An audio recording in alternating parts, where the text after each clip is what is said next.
नमस्कार दोस्तों, आप देख रहे हैं हर हफ्ते नई डरावनी कहानी। लेकिन याद रखना, हर कहानी सिर्फ कहानी नहीं होती। दोस्तों, आज का हमारा छोटा सा लक्ष्य है सिर्फ 20 सब्सक्राइबर्स। और आज का कहानी का नाम है मैं 7 दिन से जिस लड़की से बात कर रहा था उसकी मौत 3 साल पहले हो चुकी थी।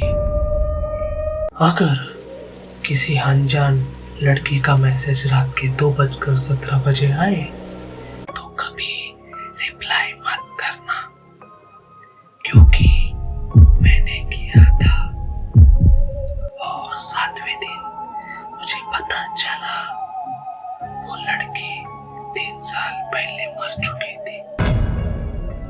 मेरा नाम आरव है। उस रात मैं अपने कमरे में अकेला था। समय था रात 2:17। मैं इंस्टाग्राम चला रहा था। तभी एक अनजान आईडी से मैसेज आया, हाय। डिस्प्ले फोटो नहीं थी, फॉलोअर्स 0, फॉलोइंग 0। मैंने सोचा शायद किसी दोस्त की फेक आईडी होगी। मैंने रिप्लाई कर दिया, कौन? सिर्फ 5 सेकंड बाद रिप्लाई आया, तुम मुझे नहीं जानते, लेकिन मैं तुम्हें बहुत अच्छी तरह जानती हूँ। मेरा चेहरा पर हल्की सी मुस्कान आ गई। मैंने मजाक में लिखा, अच्छा, मेरा नाम बताओ। उसने तुरंत लिखा, आरव। मेरी मुस्कान गायब हो गई। मैंने सोचा प्रोफाइल पर नाम लिखा होगा। फिर मैंने पूछा, मेरे कमरे की दीवार का रंग बताओ। वो टाइपिंग टाइपिंग टाइपिंग फिर रिप्लाई आया, हल्का नीला। मेरे हाथ रुक गए, क्योंकि मेरे कमरे की दीवार सच में हल्की नीली थी। मैंने तुरंत कैमरा ऑन किया, पूरे कमरे में देखा, कोई नहीं, खिड़की बंद, सब कुछ नॉर्मल था। मैंने फिर लिखा, तुम हो कौन? इस बार रिप्लाई आने में थोड़ा समय लगा। फिर सिर्फ एक फोटो आई। मैंने फोटो खोली और मेरी सांस अटक गई। वो फोटो मेरे कमरे की थी, लेकिन वो फोटो अभी की नहीं थी। उसमें मैं सो रहा था और फोटो लेने वाला मेरे बिस्तर के बिल्कुल पास खड़ा था।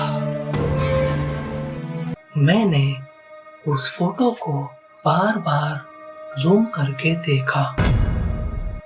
वो सच में मेरा ही कमरा था, लेकिन मैंने वो फोटो कभी खींची ही नहीं थी। सबसे डरावनी बात, उस फोटो में मैं सो रहा था और कैमरा मेरे सिर के ठीक पास से लिया गया था। मैंने तुरंत उस लड़की को मैसेज किया, तुम मेरे कमरे में आई थी? वापस टाइपिंग टाइपिंग। फिर जवाब आया, नहीं, मैं तो हमेशा यही रहती हूँ। मेरे हाथ ठंड पड़ गए। मैंने घबरा कर पूरा कमरा देखा। अलमारी, बाथरूम, बेड के नीचे कोई नहीं। मैंने सोचा ये कोई सिक प्रैंक है। मैंने उसकी प्रोफाइल खोलने की कोशिश की, लेकिन प्रोफाइल खुली नहीं रही थी। बस एक काला स्क्रीन और बीच में एक सफेद बिंदु। और अगले दिन फिर रात के 2:17 उसका मैसेज आया, आज ऑफिस मत जाना। मैं हंस पड़ा। मैंने रिप्लाई नहीं किया। सुबह मैं ऑफिस के लिए निकला। रास्ते में मेरे सामने एक तेज रफ्तार ट्रक आया। मैं किसी तरह बच गया। मेरी बाइक फिसल गई, लेकिन मैं जिंदा बच गया। मेरे दिमाग में सिर्फ एक ही बात घूम रही थी, और वो बात, आज ऑफिस मत जाना। उस रात मैंने खुद उसे मैसेज किया, तुम्हें कैसे पता था? इस बार जवाब तुरंत आया, मैं हमेशा तुम्हारी साथ रहती हूँ, बस तुम मुझे देख नहीं सकते। मेरे पूरे शरीर में सिहरन दौड़ गई। मैंने हिम्मत करके वीडियो कॉल कर दी और कॉल कनेक्ट हुई, लेकिन स्क्रीन पूरी काली थी, सिर्फ सांस लेने की आवाज। फिर धीरे धीरे स्क्रीन पर एक लड़की का चेहरा दिखाई देने लगा।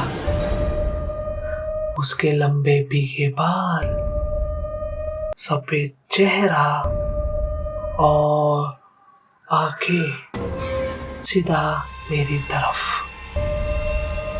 मैं डर कर फोन गिरा बैठा। फोन जमीन पर गिरते ही कॉल कट गई। मैंने फोन उठाया तो चैट गायब थी। पूरा कन्वर्सेशन डिलीट हो चुका था, जैसे वो लड़की कभी थी ही नहीं। उसी समय मेरे कमरे के बाहर डोर बेल बजी।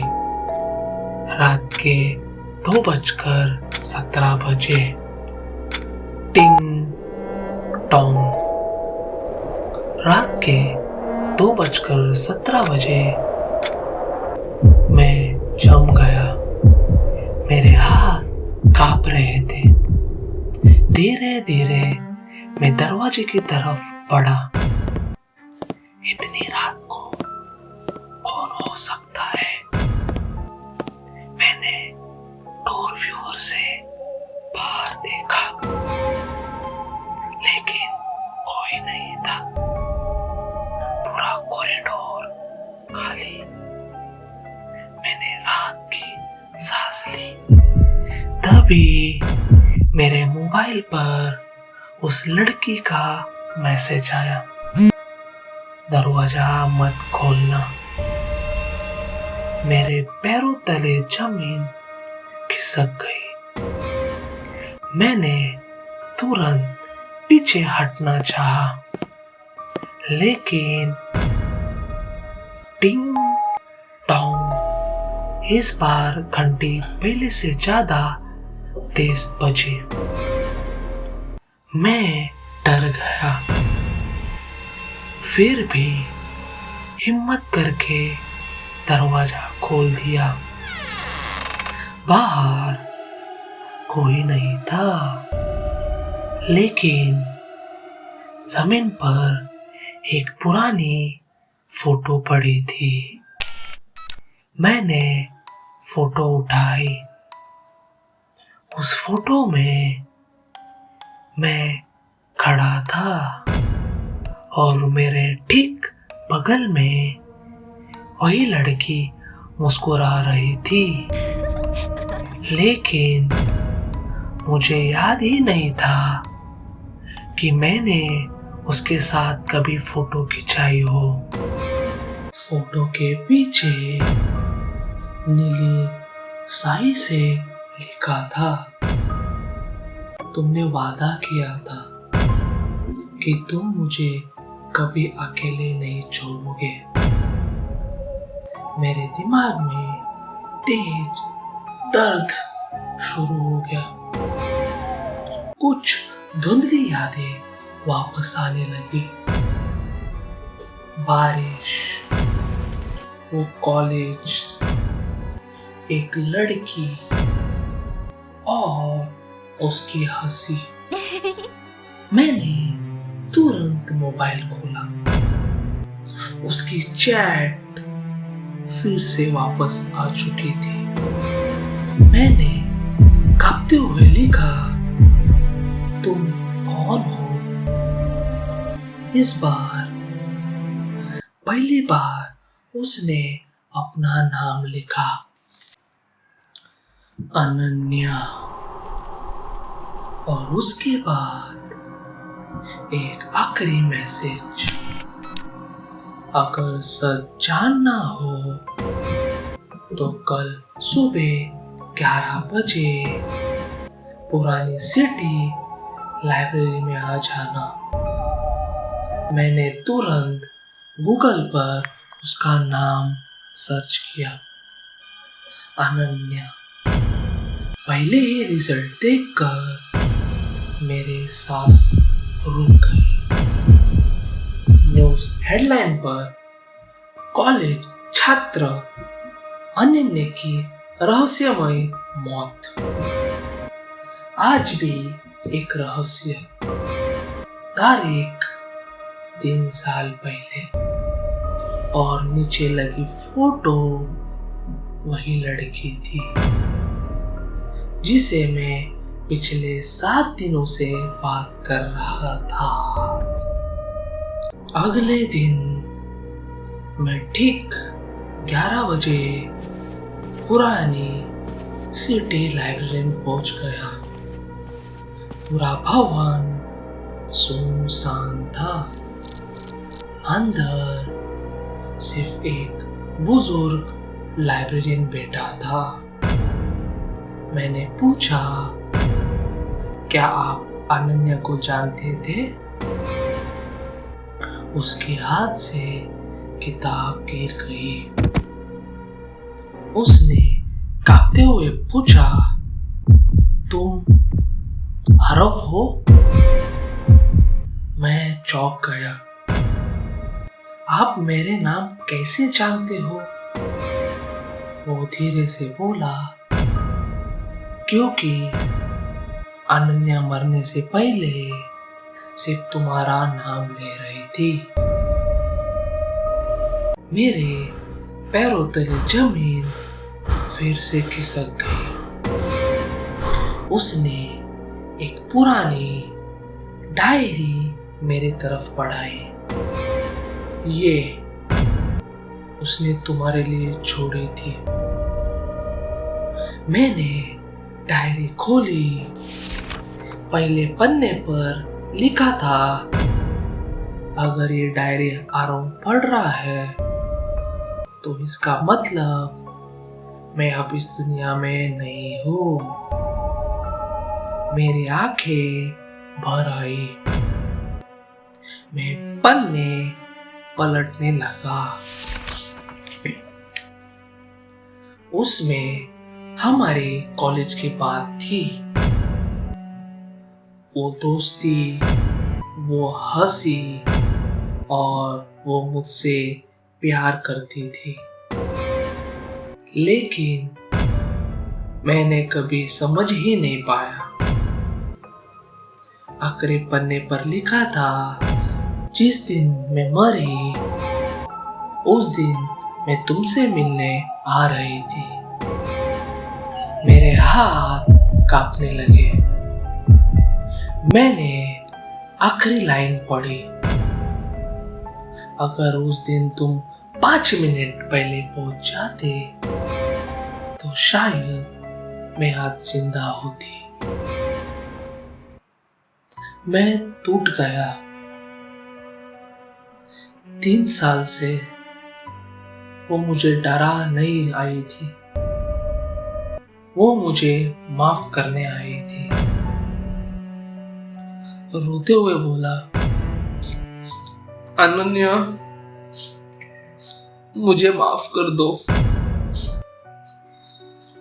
उसी समय लाइब्रेरी की सारी लाइट बंद हो गई और मेरे सामने अनन्या खड़ी थी। इस बार उसके चेहरे पर डर नहीं था, बस एक हल्की मुस्कान थी। उसने धीरे से कहा, आप मुझे जाने दो। इतना कहकर वो धीरे धीरे रोशनी में गायब हो गए। मैंने डायरी बंद की, लेकिन जैसे ही बाहर निकलने लगा, लाइब्रेरियन ने मुझे आवाज दी, बेटा ये डायरी किसकी थी? मैंने हैरान से कहा, अनन्या की। वो कुछ सेकंड चुप रहा, फिर बोला, लेकिन इस लाइब्रेरी में ऐसा कोई डायरी कभी थी ही नहीं। मैंने नीचे देखा, मेरे हाथ पूरी तरह खाली थी। डायरी गायब हो चुकी थी। मैं भागते हुए बाहर निकला, मोबाइल निकाला, इंस्टाग्राम खोला। वो चैट, वो आईडी सब गायब था, जैसे वो कभी थी नहीं। लेकिन आज भी हर साल 14 जुलाई की रात 2:17 पर मेरे मोबाइल पर एक मैसेज आता है।